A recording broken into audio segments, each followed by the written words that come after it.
Judges 16. Samson and Delilah. One day Samson went to Gaza, where he saw a prostitute. He went in to spend the night with her. The people of Gaza were told, Samson is here.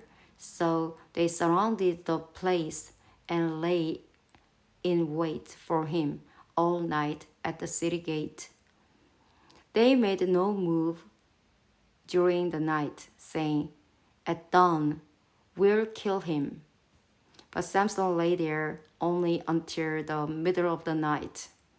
Then he got up and took hold of the doors of the city gate together with the two posts and tore them loose, bar and all. He lifted them to his shoulders and carried them to the top of the hill that faces Hebron. Sometime later, he fell in love with a woman in a valley of Sorek, whose name was Delilah. The rulers of the Philistines went to her and said, See if you can lure him into showing you the secret of his great strength and how we can overpower him so we may tie him up and subdue him. Each one of us will give you 1,100 shekels of silver. So Delilah said to Samson, Tell me the secret of your great strength and how you can be tied up and subdued. Samson answered her, If anyone ties me with 7 fresh bowstrings that had not been tried, I will become as weak as any other man. Then the rulers of the Philistines brought her 7 fresh bowstrings that had not been tried, and she tied him with them. With men hidden in the room, she called to him, Samson, the Philistines are upon you. But he snapped the bowstrings as easily as a piece of string snaps when it comes close to a flame. So the secret of his strength was not discovered. Then Delilah said to Samson, You have made a fool of me. You lied to me. Come now, tell me how you can be tied. He said, If anyone ties me securely with new ropes that have never been used, I'll become as weak as any other man. So Delilah took new ropes and tied him with them. Then with men hidden in the room, she called to him, Samson, the Philistines are upon you. But he snapped the ropes off his arms as if they were threads.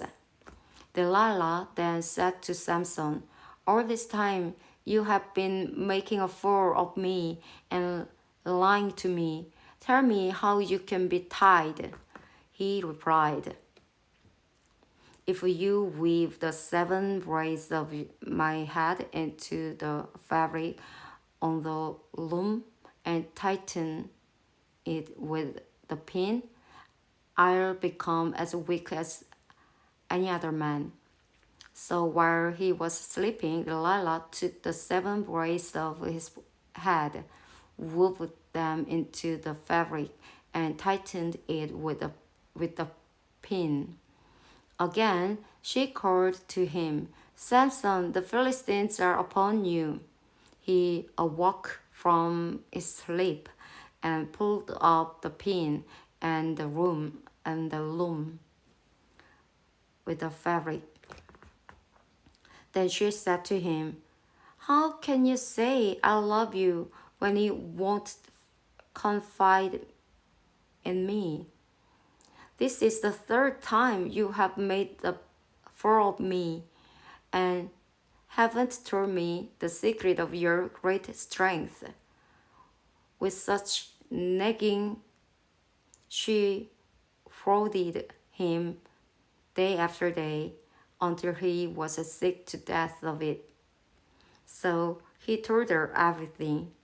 No razor has ever been used on my head, he said, because I have been a Nazareth dedicated to God from my mother's womb.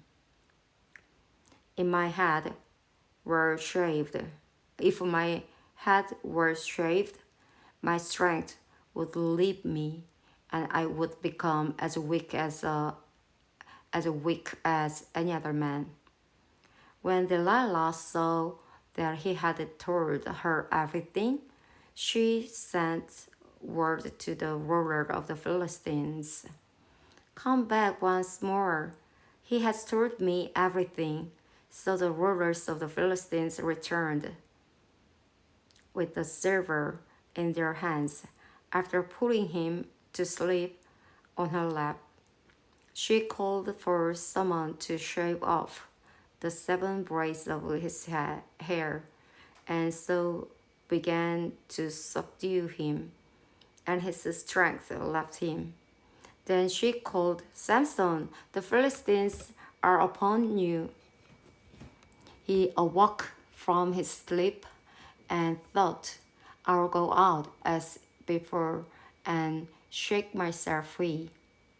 But he did not know that the Lord had left him. Then the Philistines seized him, gouged out his eyes, and took him down to Gaza, binding him with bronze shackles. They set him to grinding grain in the prison. But the hair on his head began to grow again after it had been shaved. The death of Samson. Now the rulers of the Philistines assembled to offer a great sacrifice to Dagon, their god, and to celebrate, saying, our God has delivered Samson, our enemy, into our hands. When the people saw him, they praised their God, saying, Our God has delivered our enemy into their hands, the one who laid waste our land and multiplied our slain. While they were in high spirits, they shouted, Bring out Samson to entertain us. So they called Samson out of the prison, and he performed for them. When they stood him among the pillars, Samson said to the servant who held his hand, Put me where I can feel the pillars that support the temple, so that I may lean against them. Now the temple was crowded with men and women. All the rulers of the Philistines were there, and on the roof were about 3,000 men and women watching Samson perform. Then Samson prayed to the Lord, Sovereign Lord, remember me, please. Please, God, strengthen me just once more, and let me with one blow get revenge on the Philistines for my 2 eyes. Then Samson reached toward the 2 central pillars on which the temple stood. Bracing himself against them, his right hand on the one, and his left hand on the other, Samson said, Let me die with the Philistines. Then he pushed with all his might, and down came the temple on the rulers and all the people in it. Thus he killed many more when he died than while he lived. Then his brothers and his father's whole family went down to get him. They brought him back and buried him between Jorah and Estaol in the tomb of Manoah, his father. He had led Israel 20 years.